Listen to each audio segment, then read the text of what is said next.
Hello everyone and welcome to today's video. Today's video is going to be about how to download Airbnb on iPhone in 2026. For that, the first thing that you'll have to do is ensure that you have an active internet connection either through Wi-Fi or your mobile data. The other thing that you must do is head over to the settings on your device, scroll down, tap on General, tap on About, and make sure that your iOS version is at least 18.0 or higher. This iPhone is running iOS version 26.4.2, so we're good to go.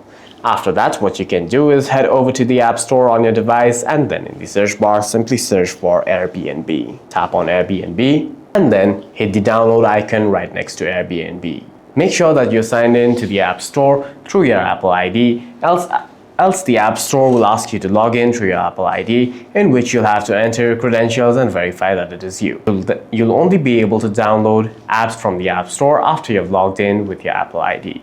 For any further questions, please feel free to leave a comment down below.